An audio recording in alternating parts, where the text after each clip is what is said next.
तो आज हम जीएसटी के बारे में मैं आपको कुछ बताना चाह रहा था कि जीएसटी कहाँ पर अप्लीकेबल होती है, कितने रुपए का आप टर्नओवर करते हैं तो आपको इस पर जीएसटी अप्लीकेबल होती है। तो जो लोग 40 लाख रुपए का व्यापार कर रहे हैं, 40 लाख रुपए तक का, तो उनके ऊपर जीएसटी अप्लीकेबल नहीं होता है।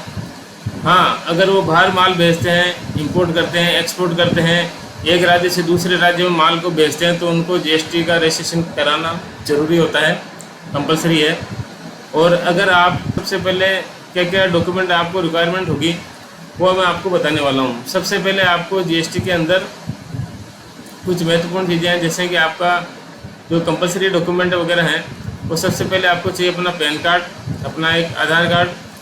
अगर आप खुद की जगह पर बिजनेस कर रहे हैं तो उसका जो ओनरशिप डॉक्यूमेंट है वो, अगर आप रेंट पर ले रहे हैं तो रेंट एग्रीमेंट, और अगर आप कोई दूसरी प्रॉपर्टी है जैसे कि आपने गिफ्ट वगैरह किसी से प्राप्त की है या कोई डोनेशन में अगर आपको प्राप्त की है, तो ट्रस्ट में आपको प्राप्त किया, तो उसके डॉक्यूमेंट आपको नेसेसरी होते हैं रजिस्ट्रेशन करवाने के लिए।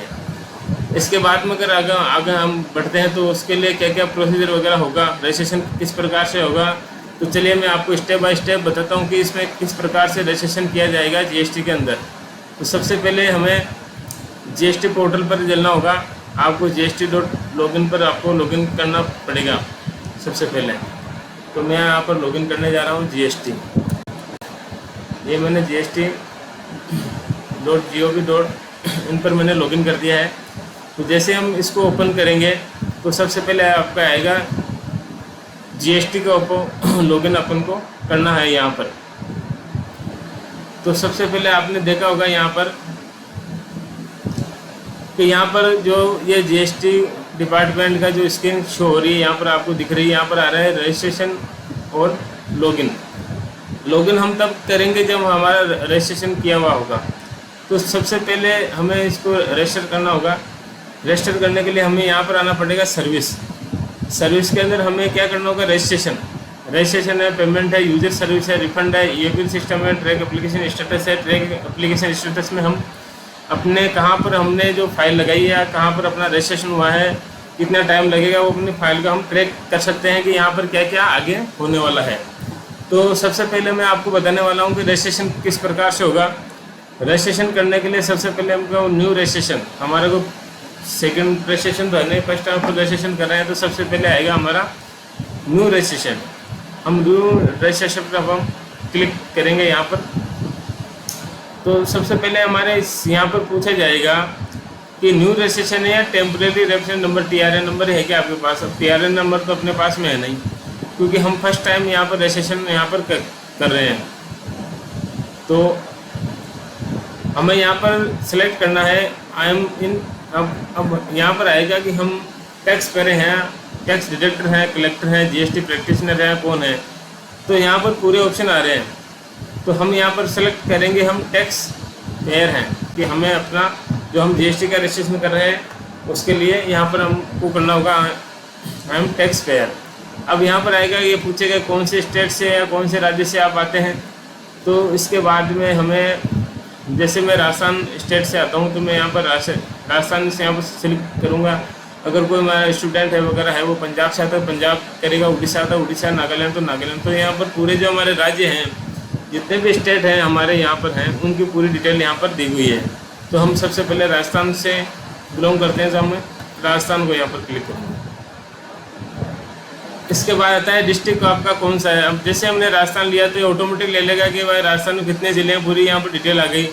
अजमेर है, अलवर है, बालोतरा है, बांसवाड़ा है, बरना है, बाड़मेर है, ब्यावर है, भरतपुर है। तो कौन से स्टेट में हम, कौन से राज्य में हैं और कौन से ज़िले में हम आ रहे हैं, तो ये सिस्टम ऑटोमेटिक लेगा। जैसे मैं अजमेर में आता हूँ तो मैं अजमेर में आता हूँ। Legal name of the business, मतलब आपके जो पैन कार्ड के ऊपर आपका जो नाम लिखा हुआ है, यहाँ पर हमें अपना नाम लिखना है। तो जैसे मेरा नाम है सतीश कुमार है, तो मैं यहाँ पर लिख देता हूँ सतीश कुमार। क्या गया, मेरे पैन नंबर क्या है, जैसे मैं अपने पैन नंबर यहाँ पर आपको डालने अपने pan number.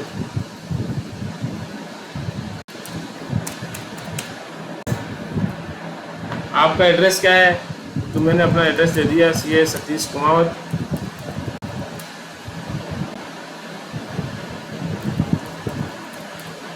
gmail.com। Mobile number क्या है, तो मैंने अपने मोबाइल नंबर दे दिया 80580834।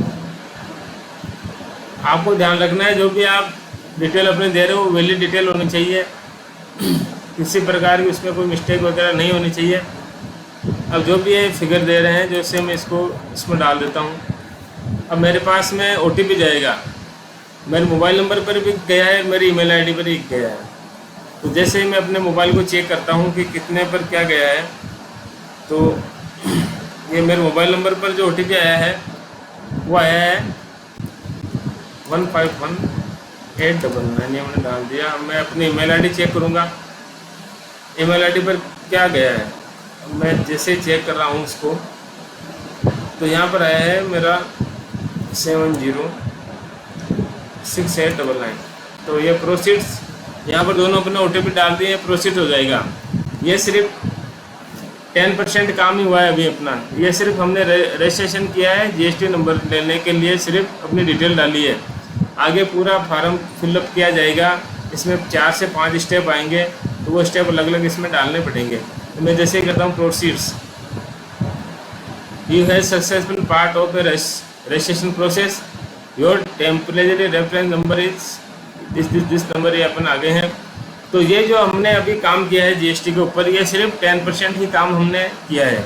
अब कितना टाइम लगा, मुश्किल से 2 मिनट या 3 मिनट, जैसे मैं आपको बता रहा हूँ। तो स्लो पर मैं आपको धीरे धीरे काम करके बता रहा हूँ। अगर ये मैं फास्ट काम करता तो 2 मिनट का काम था ये। तो यह हमें अभी TRA नंबर मिल गए हैं। अब जब हम लॉगिन करेंगे इसको, वापस लॉगिन कर सकते हैं, रजिस्ट्रेशन कर सकते हैं। TRA नंबर डालना पड़ेगा, आगे फार्म भरने की अपन को रिक्वायरमेंट नहीं रहेगी। 80% काम इससे हो जाएगा। अभी हमने 10% काम हो चुका है, तो मैं इसको करता हूँ प्रोसीड्स। अभी देखें बाहर आ चुके हैं। अब यहाँ पर जो भी हम काम करेंगे आगे वो TRA नंबर से होगा। अगर आपको वीडियो अच्छी लगी हो तो लाइक और शेयर ज़रूर करें। धन्यवाद।